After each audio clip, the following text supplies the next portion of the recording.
So you may have already taken a look at the final project assignment sheet as well as the final proposal assignment sheet, but I wanted to kind of go through them with you just so I can kind of clarify a few points and hopefully maybe make this a little less confusing, and also give you guys an example of what you could do for topics for each of these choices. So the final project has 2 different tracks, and again, you're not doing both A and B here, you're just picking one of them to do. So if you pick option A, you're going to identify and present on a common theme that you've observed across several of the readings.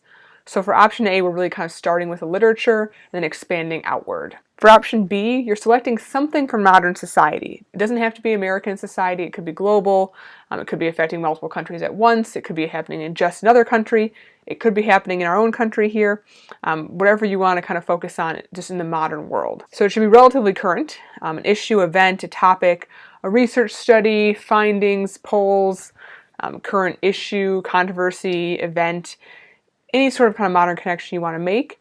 And then you're going to look at the literature to see how the literature either reflects that topic or offers a different viewpoint or maybe offers a similar viewpoint, but kind of looking at society and then going back into the literature to see what the literature has to say about what's happening in society right now too.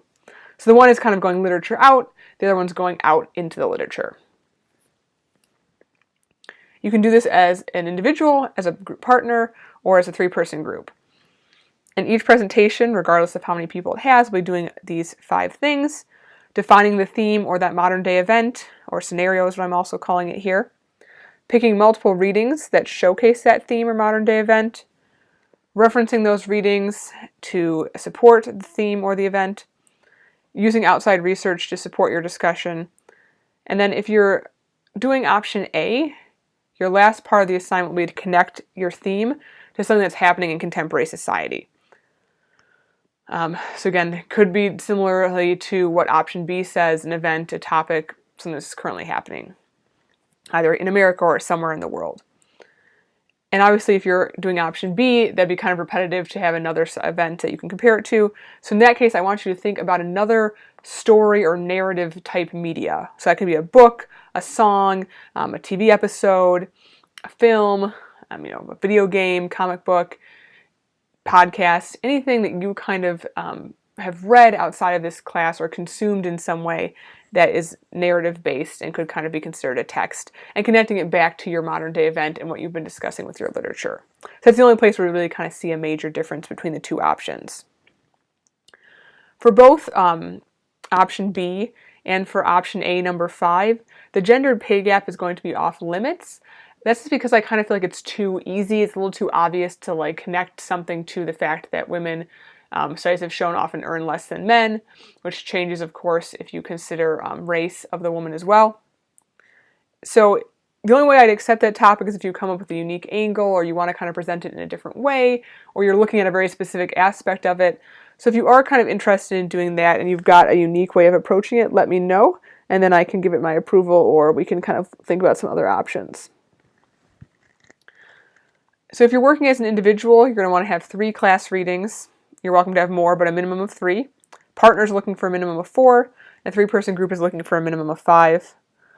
All 3 different types of groups will have just 1 source from the database required. 3 total for an individual, including that one from the database. 4 total for a partner set, and 4 total for a 3-person group. And of course, the length changes depending on how many people are in your group. And I am going to be marking down if you go significantly over that time limit, so do try to stay within those parameters. So in addition to the research source that comes from the database or books or Google Books, I'm also looking to have academic and reliable sources other ways as well.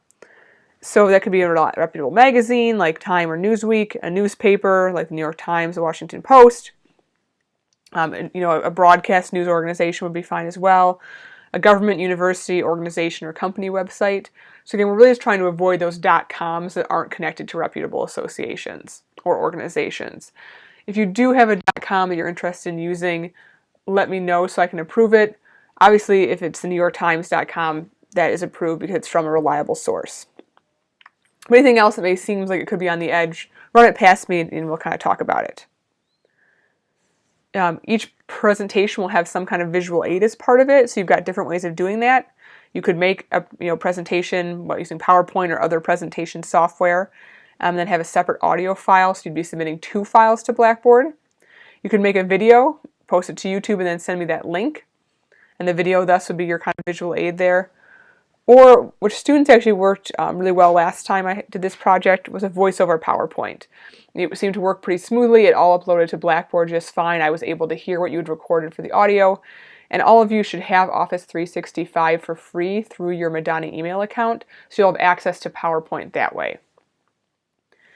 There are things like Audacity and GarageBand, which can help you splice together audio if you need to do that at all, if you're working in a group or partner and you're not actually physically meeting.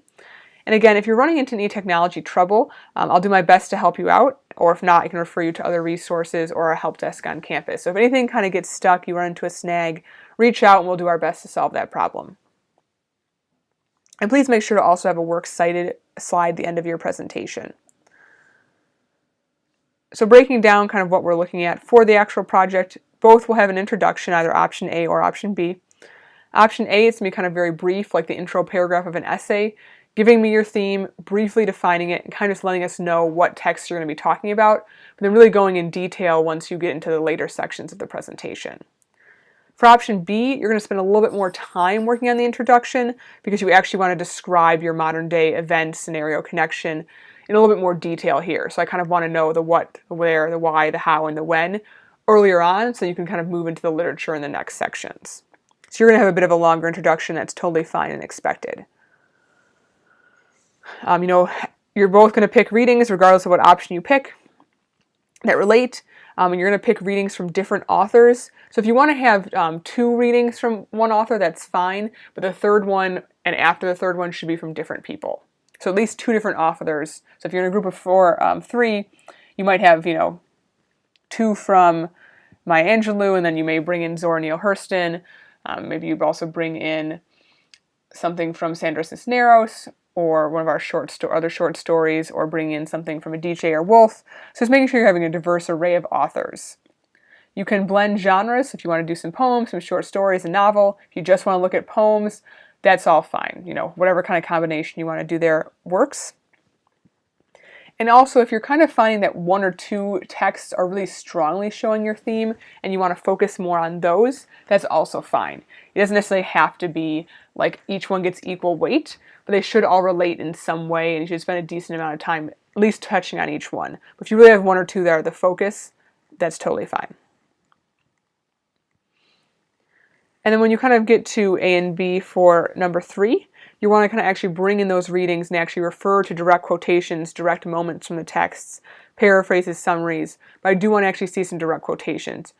You don't necessarily need to read them to me in your presentation, but you should kind of like include them on the slide. You should reference them, explain them a little bit.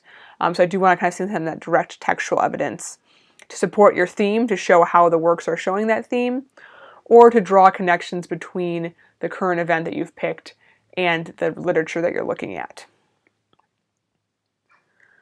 Bringing in outside research, we kind of talked about earlier. For option A, one of your sources needs to talk about your modern day connection.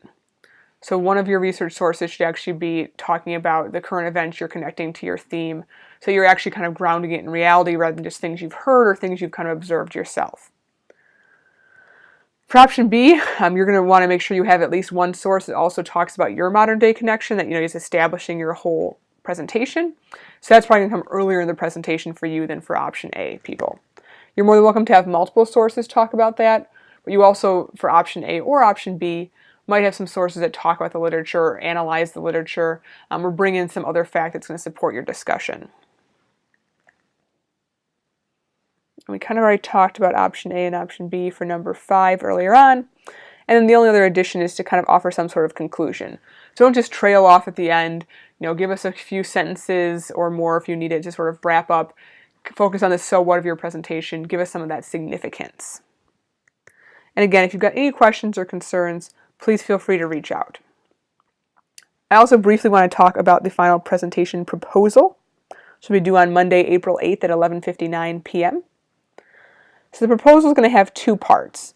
Part 1 is pretty informal. I just want you to focus on what is your theme or modern day connection, briefly kind of describe it to me. This can be bullet points, it can be really rough notes, it could be full paragraphs, that works better for you.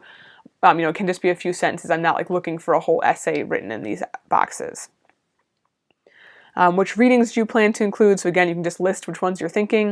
If you change your mind before the final presentation is due, that's totally fine. And then briefly kind of saying how is it fitting in with your theme or modern day connection. And if you've picked option A, briefly tell me what modern day connection you're thinking of making to your theme. And if you picked option B, briefly kind of tell me what you're thinking might be your other text that you're relating back to your current event.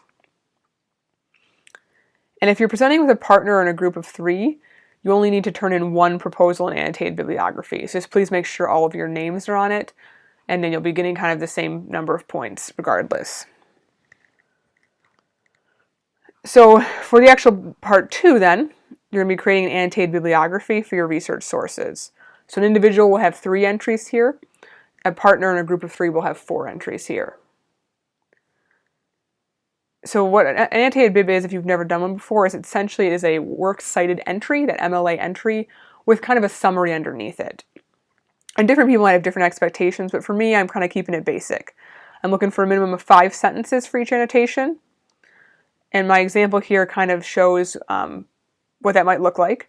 So as you can see here, I've got my MLA citation in MLA version 8. This is for a chapter from a book. And then I give a brief summary of the main ideas of that source that are relevant to my presentation. And then my last sentence here shows how I'm actually going to use it in my presentation. Or in this case, I was writing a paper. So, I'm going to use these emancipatory strategies that the authors identified to kind of look at this character in the novel that I was writing about. So again, I'm looking kind of for 4 sentences of summary at least, and then 1 sentence that kind of suggests how you're going to use it in your presentation. So maybe something as simple as saying, this source will provide really good data that shows a modern day connection to the theme. Right? So we're going to try and keep that first person out of there, keep it more academic and scholarly, sounding more third person there. And when it comes to the actual 2 options for the presentation then, I want to kind of give you an example that hopefully is not going to steal anyone else's thunder. So if I was looking at option A, I might look at The Awakening, Their Eyes Were Watching God, and Lavinia, which I know we haven't read quite yet, but we will be soon. And the commonality between those 3 is that they all 3 kind of deal with women and the relationship to the natural world. So I might focus on that as kind of my common theme and how these 3 women find solace, comfort, and freedom in nature. And then I could connect it to some kind of, current event that discusses the importance of nature and kind of helping us de-stress. Or maybe I might be able to find a source that really shows how women especially can benefit from spending time in the outdoors, or the ways in which, we often view Mother Nature as female. So there's a lot of kind of different options I could do for that one. If I was picking option B, a topic that's kind of very interesting to me is representation in media. So there's a really good study done by USC Annenberg that looks at film and kind of how gender is portrayed in film, how many women are featured in films versus how many men. It looks at age breakdowns, it looks at race, it looks at sexuality, it looks at age. Some really good statistics there. So that would probably be my kind of starting modern day connection. I'd start with this study, kind of give you guys the results of it, talk about how there is this disparity in representation in media still, and then I would kind of then connect it back to the literature that talks about representation and also storytelling. So Nikki Giovanni's poem Nikki Rosa, Lydia Maria Child's Letter 34, Virginia Woolf in Their Eyes Were Watching, Virginia Woolf in A Room of One's Own and In Their Eyes Were Watching God from Zora Neale Hurston, we also see some evidence of the importance of storytelling, right? Because Janie sort of tells her story to Phoebe and is thus able to inspire Phoebe by giving her female experience to another female. Virginia Woolf talks about the importance of women kind of being able to write about topics that interest them about themselves, and that's more in chapter 2, which we didn't read, but she kind of has a discussion of that. Lydia Maria Child talks about unflattering portrayals of women and how men would not like to be written the way women are. And then Nikki Rosa Wright talks about how people often misinterpret the story of being a black youth in a poor family. But when you give me your proposals, I'll kind of give some feedback and just make sure you guys are all on the right track.